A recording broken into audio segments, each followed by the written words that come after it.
tem uma mensagem de Deus para o nosso coração.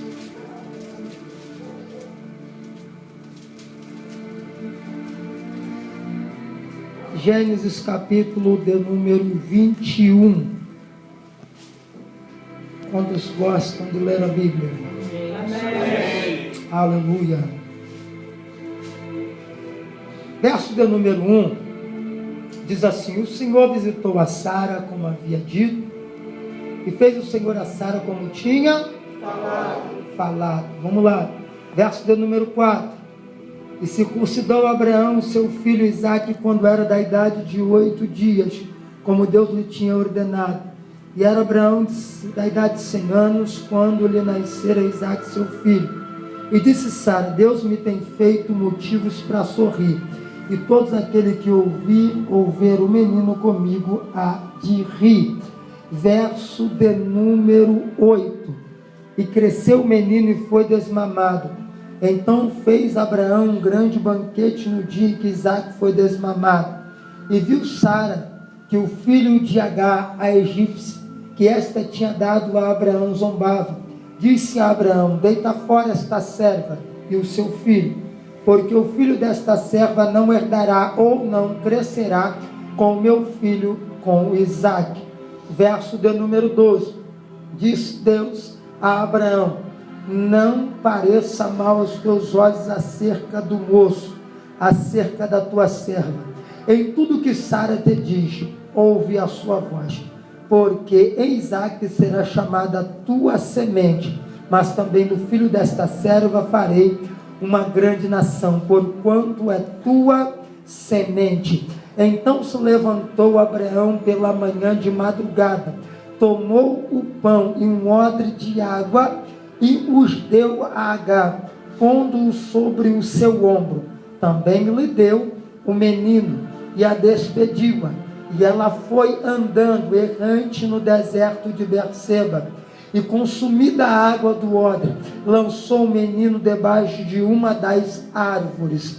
E foi-se e assentou-se em frente, afastando-se a distância de um tiro de arco, porque dizia: que não veja eu morrer o menino. E assentou-se em frente, e levantou a sua voz, e chorou. E ouviu Deus do céu a voz do menino, e bradou o anjo de Deus a Agar desde os céus, e lhe disse: que tens, Agar? Não temas, porque Deus ouviu a voz do rapaz desde o lugar onde ele está. Ergue-te, levanta o moço e pega-lhe pela mão, porque dele farei uma grande nação.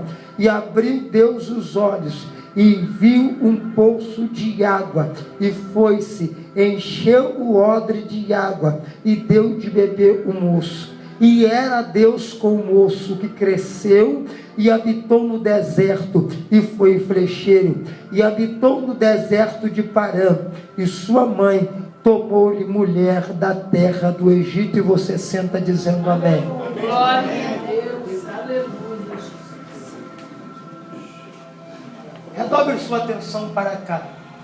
Todo segundo é pouco para você ouvir o que Deus tem para nós. É verdade que o texto que nós pegamos para meditar, o texto que está em apreço, Gênesis capítulo 21, ele é um texto bastante corriqueiro ao longo daqueles que meditam na Bíblia Sagrada. Todo crente que ama a Bíblia Sagrada tem o dever de ler a lei do Senhor, e a lei do Senhor está depositada sobre a sua palavra. Palavra esta: cura, salva, liberta, batiza e leva o homem para o céu. A Bíblia vai nos informar no capítulo número 21 a história de dois patriarca. Por que dois? Porque a Bíblia fala de pelo menos 5 importantes: Abraão, Isaque, Jacó, José e Jó. São eles os patriarcas a quais a Bíblia nos identifica. E nós aqui vamos tratar essa noite acerca de um deles, chamado Abrão. Ainda não era Abraão, pois a caminhada, a trajetória desse homem, ela não dá-se início no capítulo 21, ela dá início no capítulo 12, quando ele ainda tem 75 anos, morando em Harã, dentro da Mesopotâmia, na casa do seu pai, cuja Bíblia diz que Terá era o maior idólatra da sua época, fazedor de imagem. Deus com um propósito na vida de Abrão. Ele agora entra dentro da sua casa, mas não entra pessoalmente, entra por sua voz e pela sua palavra, como o mundo foi feito. A Bíblia diz que no princípio criou Deus os céus e a terra era sem forma e vazia, e o Espírito de Deus pairava sobre a face das águas, e disse Deus: haja luz, e houve luz. Tudo foi criado pela palavra de Deus. Pela palavra de Deus nós temos existência, pela palavra de Deus nós nos movimentamos, pela palavra de Deus nós estamos com vida, pela palavra de Deus nós vamos triunfar, pela palavra de Deus nós vamos morar no céu. Então tudo foi criado pela sua palavra, e Deus agora entra dentro da casa de Arão, com a palavra dele chama: Abrão, deixa a casa do teu pai, sai do meio da tua parentela, pastora Silvia, e vai para uma terra que eu te mostrarei. Uma verdade está explícita no texto: a terra ainda não estava preparada, ela ainda seria preparada. Mas outra verdade eu tenho dentro desse texto, porque uma coisa é você sair e ir para algo que já está estabelecido, outra coisa é você sair e ir para algo que ainda vai se estabelecer, mas não se sabe como. Mas Abraão agora, ele está exercendo um dos maiores dons que a Bíblia fala, que é a fé. A Bíblia diz que não precisamos ter muito, e classifica ela como um grão de mostarda. Vai dizer: ainda que a tua fé seja do tamanho de um grão de mostarda,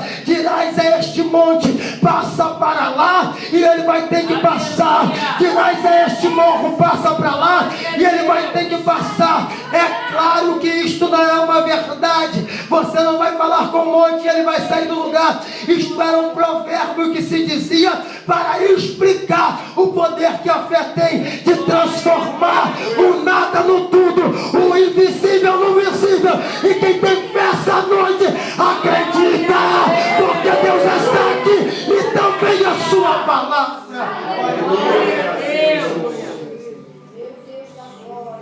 Deus, ele existe desde que antes todas as coisas existissem. Ele é criador de tudo. E a pergunta é: quem o criou? Amém. Quando o homem tentar entender isso, ele vai ficar louco, porque não tem como explicar. Tudo que existe, ele é a raiz de alguma coisa. E perguntamos de onde Deus veio. Não temos explicação. Sabemos que ele é criador e nós somos criatura. Sabemos que ele é olheiro e nós somos barro.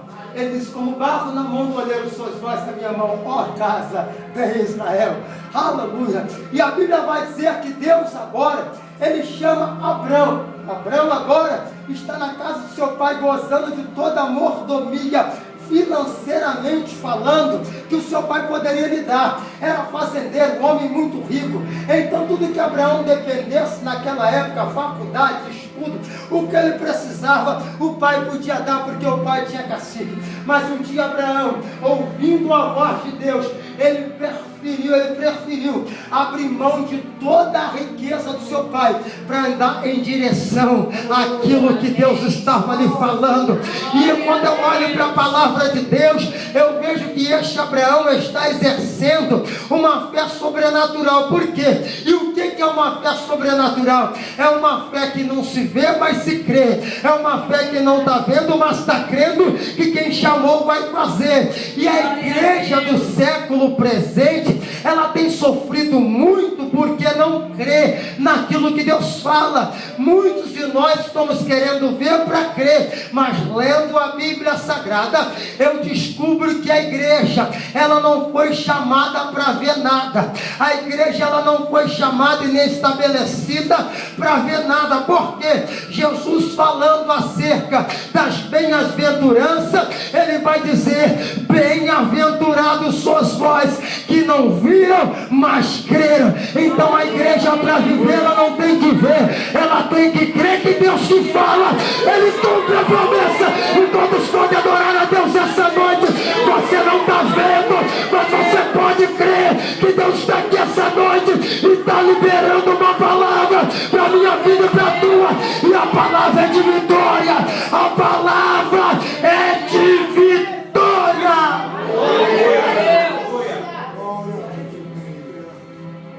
Então Abraão sai, porque eu aprendo que andar com Deus é abrir mão das regalias da terra,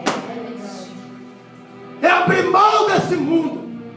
Pois a Bíblia vai dizer que todos quantos se constituem amigo do mundo, está se mostrando ser inimigo de Deus. E quem é amigo de Deus, ele é inimigo desse mundo. Por quê? Jesus disse, por causa do meu nome, vocês vão sofrer perseguição. Por causa do meu nome, vocês vão sofrer injúria. Por causa do meu nome, vocês vão padecer de necessidade.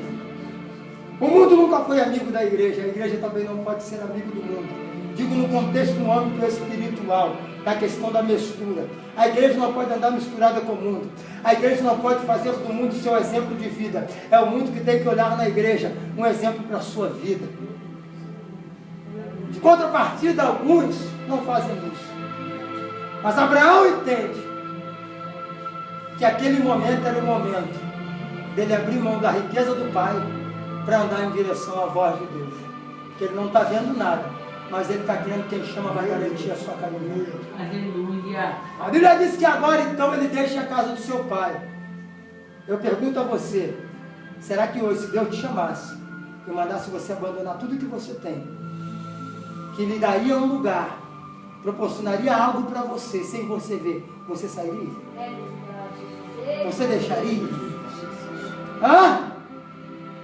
Uma coisa é eu falar, pastor Vidal, deixa a sua casa e vem morar na minha casa. Outra coisa é eu dizer, pastor Vidal, abandona a tua casa e vem porque eu vou proporcionar algo para você. Automaticamente ele vai pensar, eu já tenho uma casa estabelecida, ele ainda vai proporcionar uma para mim. A dúvida vai bater, se vai ou se não vai. Só que Abraão não tem dúvida, porque crente não tem dúvida acerca de Deus. Aleluia. O crente que conhece Deus, ele não coloca dúvida no seu coração. Deus fala, ele ouve e anda na direção de Deus. Glória a Deus. A Bíblia vai dizer que esse homem aqui, desculpa a expressão, ele é um velho. Ele não é um garoto. Ele tem 75 anos. Segundo a Bíblia, ele está passado do ciclo vital da vida de um homem após o pecado. Porque antes do pecado, o homem é eterno. Após o pecado, a sua vida passa a ser de 70 anos. Ele tem 75. E a Bíblia diz que passando 70 é cansaço e enfado. Só isso que acontece com o homem. Então Abraão agora está com 75 anos. Agora pensa, senhores, a decisão que esse homem está tomando. Começar do zero. Isso. Meu Deus. E andar com Deus é assim, meu filho. É percorrer caminho que não queremos andar. Isso. Se queremos alcançar algo de Deus, vamos ter que aceitar a proposta dele essa noite. Glória E a a Deus. proposta de Deus é: deixa a casa do teu pai, Aleluia. a tua parentela, e vai para a terra que eu te mostrarei. Que eu te mostrarei. É claro que Deus não está mandando você abandonar a sua família. O que Deus está querendo dizer para você essa noite é: ei, abre mão um pouquinho das coisas da terra e ouve mais a minha voz, porque eu tenho mais para você do que o que eles têm proporcionado até hoje na tua vida. Aleluia. Para alguém que tem 75 anos, isso é muito complicado. Aí ele sai no capítulo 12, traz consigo Ló, o seu sobrinho, que segundo a Bíblia, ele também é possuidor de alguns gados, de alguns animais. E a Bíblia diz que no capítulo 13, um dia, os pastores de Ló, com os pastores de Abraão, vai levar os rebanhos para tomarem água. Agora ali no poço começa a briga. Os pastores de Ló com os pastores de Abraão. Isso chega no ouvido do velho Abraão. Abraão, quando fica sabendo dessa contenda, ele chama seu sobrinho para uma conversa clara e franca e aberta. Ele diz: eu tenho ouvido que há uma contenda entre os meus pastores e os teus pastores. Hoje eu quero falar contigo. Tu não deixarás de ser o meu sobrinho e eu não deixarei de ser seu tio. Mas hoje você precisa tomar uma decisão na sua vida. Que decisão é essa, tio? Se você escolher a direita, eu vou para a esquerda. Se você escolher a esquerda, eu vou para a direita. Mas nós não podemos viver brigando. Primeira lição que eu trago naquele que tem promessa de Deus: ele é capaz de abrir mão das coisas pequenas, acreditando que Deus tem algo maior para a sua vida. Segunda lição que eu tenho na vida de quem tem promessa: ele não fica no meio de contenda e nem fica brincando por coisa pequena. Hoje Deus está falando: abre mão disso aí, abençoe o meu filho.